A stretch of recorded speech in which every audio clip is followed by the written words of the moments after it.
This is the Biblical Mind Podcast, produced by the Center for Hebraic Thought. Honest 5-star reviews help others find this podcast. Visit the magazine at thebiblicalmind.org for articles and videos that explore the deep structures of Scripture. Okay, Mike, back in November, way back in November, we recorded a podcast where we said, like, hey, we're restarting this thing called the Center for Hebraic Thought. And here we are, however many months after November it was. We've been doing a lot of work mostly behind the scenes, a little bit out in front. And I guess maybe we could review what we said we were going to do and where we're at on our checklist for the people who are wondering what's going on.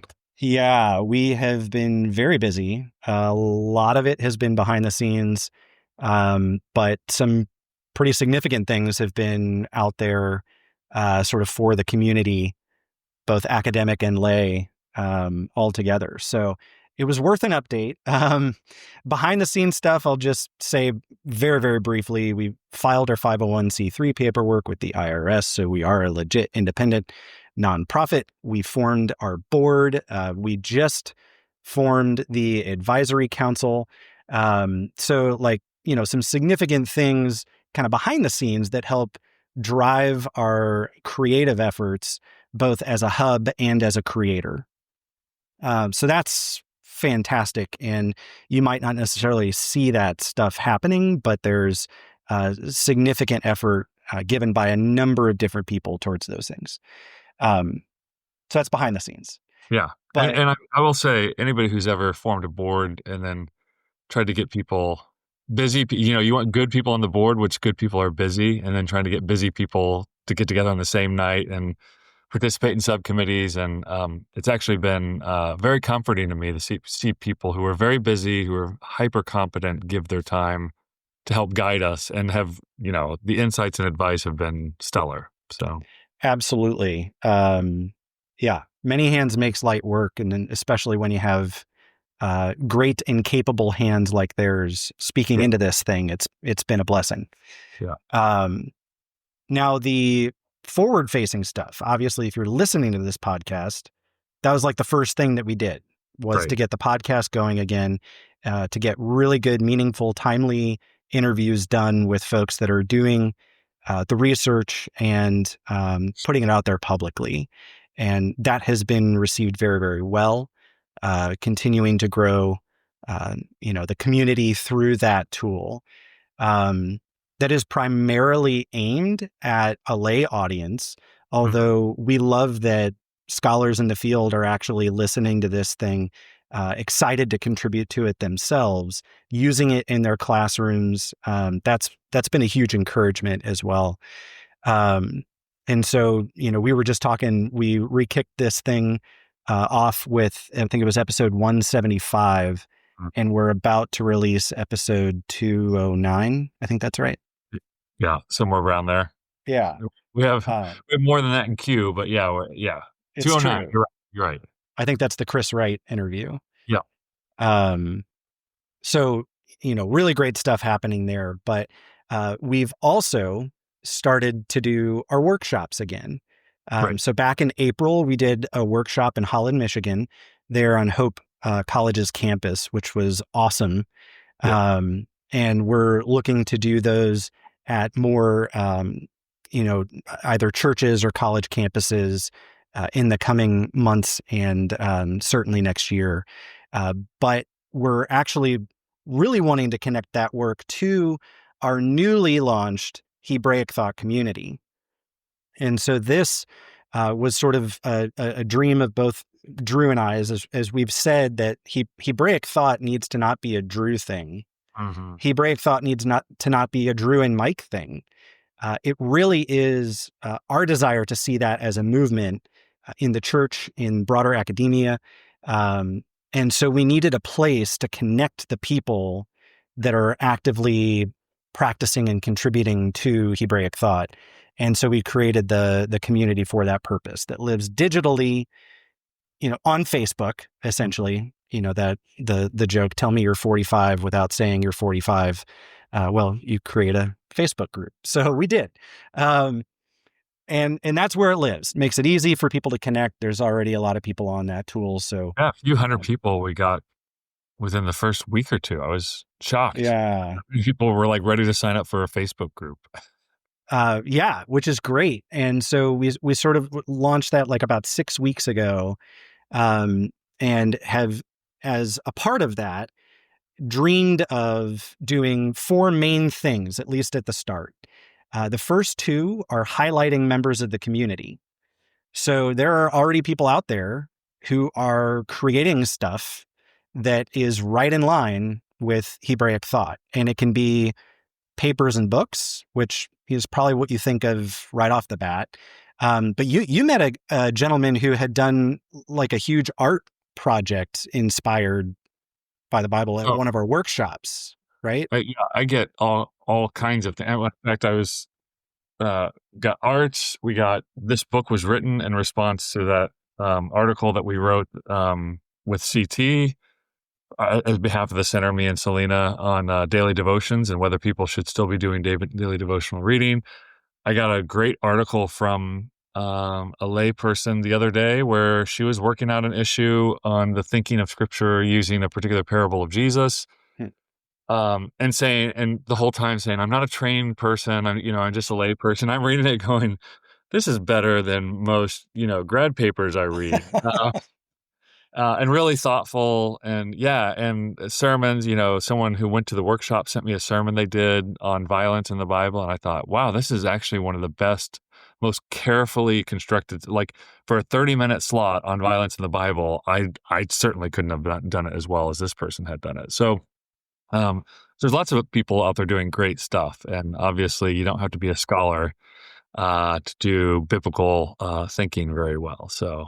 Yeah. And we really wanted to highlight that really good work that's being done and to share it with a community who's primed to receive it.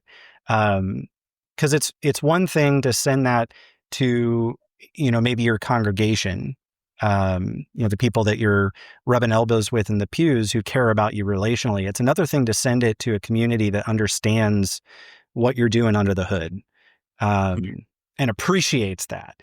And so, I'll even just say, for me personally, as we've been doing this ritual practice of sharing things every week, I am not super strong on my historical theology and have recently gotten turned on to the Cappadocian Fathers and the way that they conceived of theology and philosophy. And it turns out it actually sounds kind of Hebraic in, right.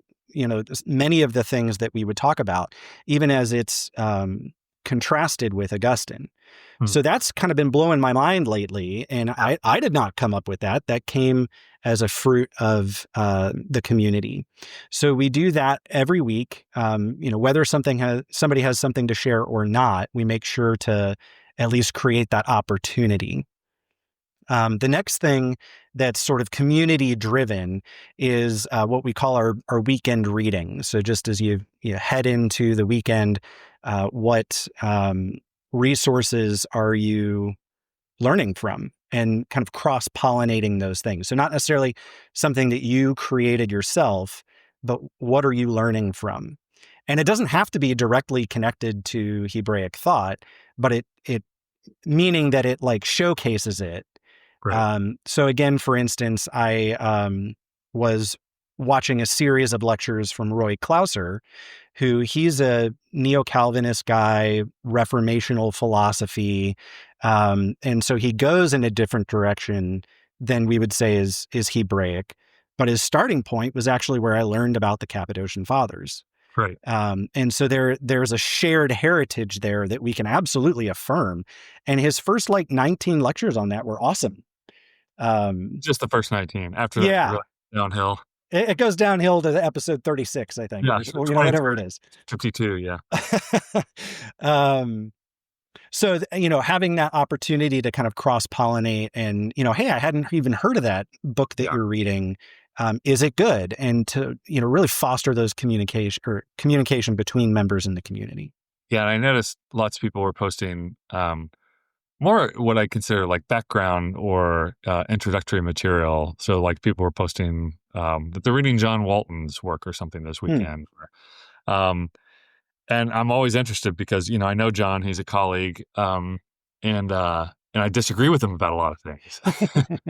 And same thing with Mike Heiser. I like Mike Heiser's work, but I disagree with him about a lot of things, or I would be skeptical on some edges of their work. And so I always wonder how people are integrating that with this, with what we're talking about in the Center for Hebraic Thought. So for me, it's always a learning experience. Just seeing what people are reading is interesting, and then seeing how they're processing it. Okay, and for me, probably the most exciting thing we do is like the most basic thing we do is we have a Zoom, we call it public reading of scripture, but it's really public listening to scripture. It's a PLS. And where we just listen every week. Wednesday, the Zoom link is in the group. So you just join the Hebraic Thought community group on Facebook. That we post the link, and then we get on there and we listen to one psalm that is sung by, we may probably shake it up, but right now we're going through poor Bishop Hooper's versions of the Psalms. And then we listen to the Torah portion for the week. Those are already preset Torah portions, just following the Jewish reading cycle of the Torah every year.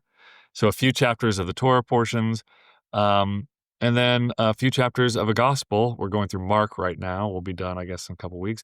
And actually, it's bummed me out that I didn't get to be there last week. And then I'm going to be on the plane to the UK for this week's one. So I'm going to miss it 2 weeks in a row, which I really have look forward to it. And the people who show up are super interesting.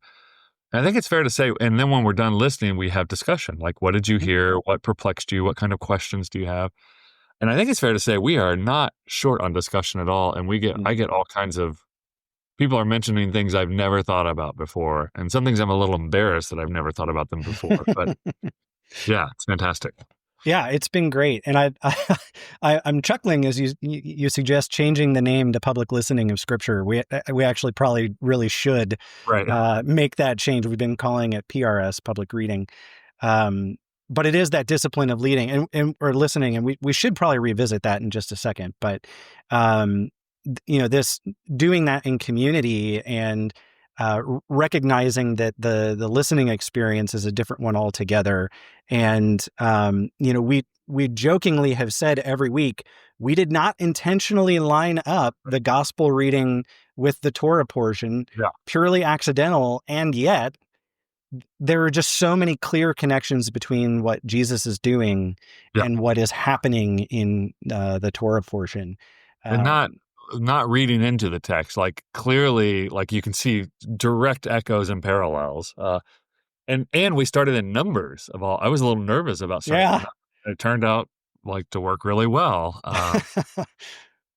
So that has been great. Now, I do actually kind of want to lean into a little bit of why, like what under the hood of what's happening with the public listening of scripture. Right. Why do we as a Hebraic thought community feel like that is such an important practice? Yeah, I mean, it goes to episode number, whatever, 100 and something, where I just kind of gave this plea of something that's really been working inside of myself and a bunch of colleagues as well. I've been talking about this for years, about scripture being written in order to be heard.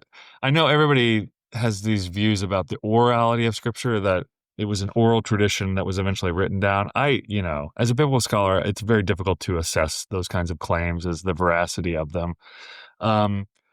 But what I can say for sure, it is written to be heard, even if it wasn't heard and then written. It was certainly written to be heard. And so I think just putting our money where our mouth is and just saying like, hey, we actually believe people should sit down and listen long form, 30 to 40 minutes to big chunks of scripture, and then discuss like what did you hear, and kind of listen to other people in a very non-confrontational way and just say, oh, I heard this. Okay, that's interesting. I didn't hear that. Tell me more about that, right? Or, wow, I've never thought about that before, but now that you mention it, I can't not see that anymore. And we do think that this is probably the practice that Hebrews and later Jews and certainly the early Christians were doing. We know from the little bit of evidence, we know that they were doing something like this.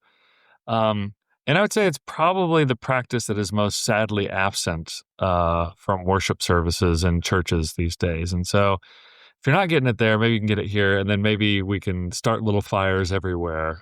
So the goal isn't to make a massive multiplayer public listening of scripture with 1,000 people on. The goal is to have 1,000 public listening to scriptures going on all around the world. So, and we do have people around the world tuning in. I appreciate you saying that, because I think there's even a little bit of that method to our madness in the time that we've chosen for this first one that we are kicking off in the community. And that is to say that we do this every Wednesday from 3 to 4 p.m. Eastern. And that's an awkward time for a lot of people. There are some folks on the West Coast who join us for their lunch hour, which is awesome. But Kathleen, our friend in the Philippines, who's done work for she can't participate, right? Correct. That's 3 a.m. for her. And sorry, Kathleen. For a majority of folks, that's either late at night, in the morning, or during the workday. So if that is during your workday, it seems like it would actually be a really good fit for pastors and their staff to join us, to get a taste for what this could be, as a devotional practice for their church, even if it's just pastors and their staff, not necessarily even their congregants. Right. But it really, truly is a powerful practice that I think unites people across the globe, focusing on this text that's meant for everybody. And I think your point is extremely important that I didn't quite get. In principle, was like, oh yeah, we should listen to scripture. And then you do it a few times, and you're like, oh, I get it. Like, I see how this works. This is way better than I thought it was going to be. Even, again, I think the very first week we started in Numbers with chapters of reading off the names of the tribes, right? Mm-hmm. Like, so it was just, but I think we all walked away from it going like, wow, I'm glad I did that, because I think I wouldn't have noticed certain things unless I just sat there and had to listen to it. I couldn't fast forward. I couldn't skip. I just had to listen to it. Right. Yeah. And I think that was where I was really hit. One, so it's intimidating. We're spending 30 to 35 minutes just listening to scripture. It's a long time to focus on anything, and I get distracted. I'm just going to own that. So it helps me to read, because we do have the words up as we go through it. It helps me to read along. But I found that first week that we were doing it, I was reading ahead.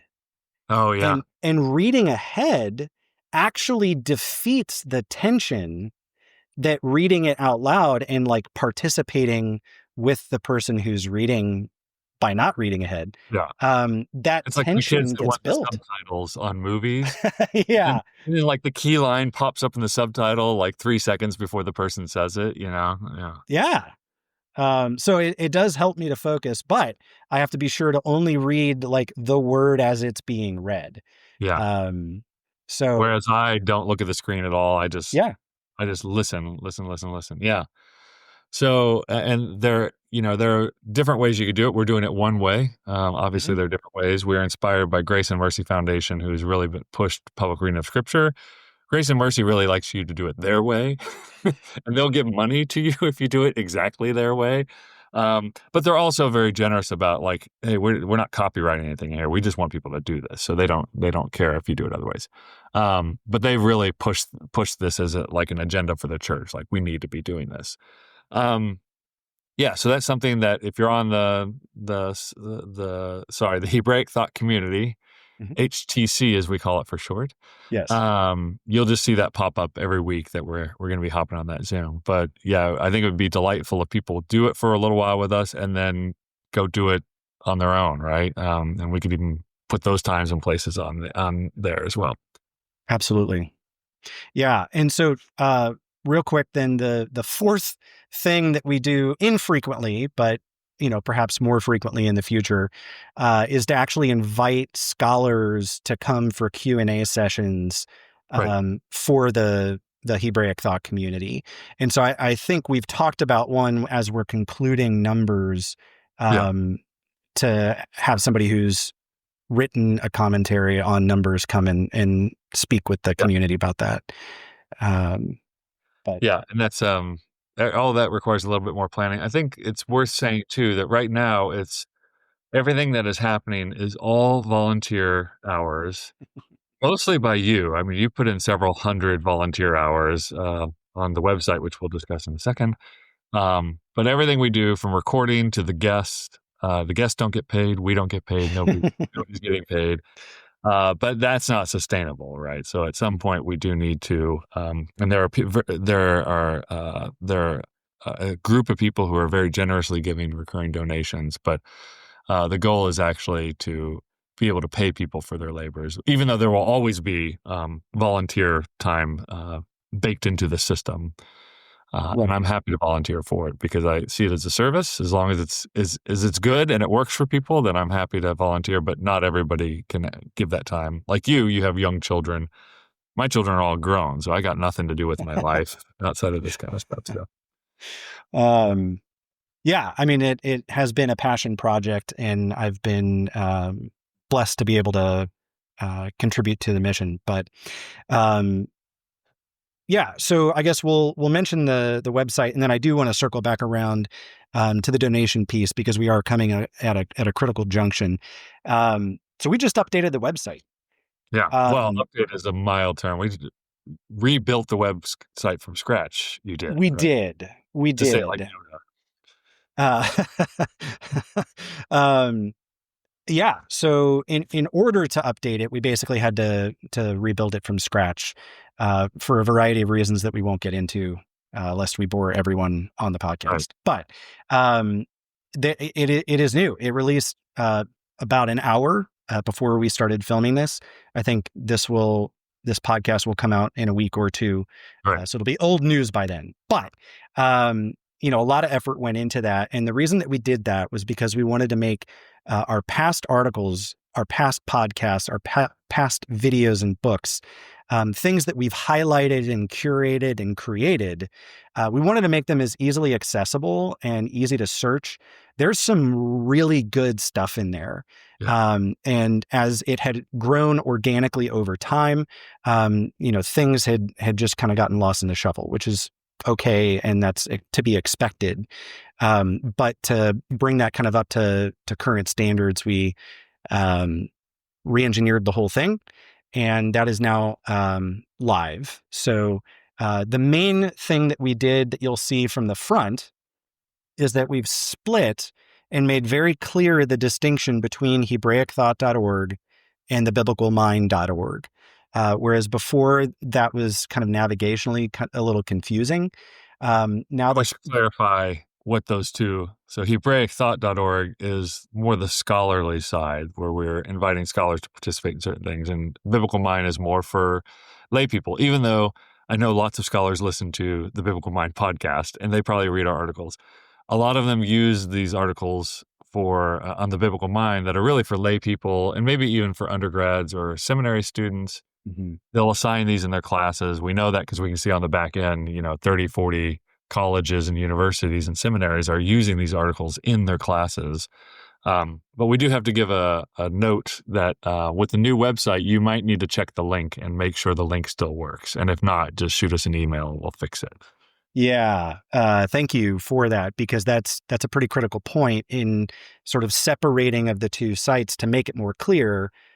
Meant that some of those URLs would change. We think we caught most of them, so that by the time the sites went live, you actually wouldn't even notice a difference. But if you do discover a broken link, please reach out to us at admin@HebraicThought.org or through the contact form on the website, and we'll get that. So cool. Yeah, so we've been making lots of really significant changes, updates, improvements, getting those things that we do really, really well going again. But many of the things that we actually have in our strategic plan as a nonprofit with a board who's overseeing these things, we really do need additional support to get a lot of those things going, like commissioning articles, for instance. So to do that, we have essentially created a platform for micro donors.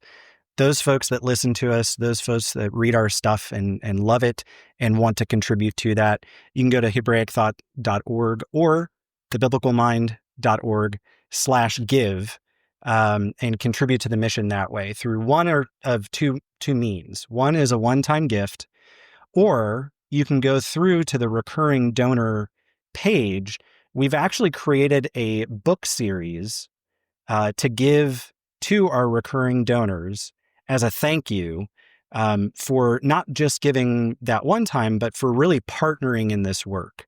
That's a beautiful thing. And so we just want to say thank you to those recurring donors through this book series. And the reason I want to mention this now is because the first ever 2025 donor series book we released back in February. There's a second printing of that book coming out in August. And this is a rhythm that we will keep as long as we do the donor book series of February and August for that year's book to be released. So if you've not yet become a recurring donor and you would love to receive that book, then we would love to include you in the 2025 distribution. This is going to be the last time we'll have that second printing available for the 2025 book. We will also announce the 2026 book shortly thereafter. So if you've already gotten your first book, then keep tuned, stay tuned for the 2026. Yeah. So yeah.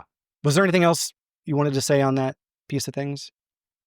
No, I think it's I always feel a little squidgy about asking people for money, but then I remember there are people like me. I'm a recurring donor to the Center for Hebraic Thought. Our family is.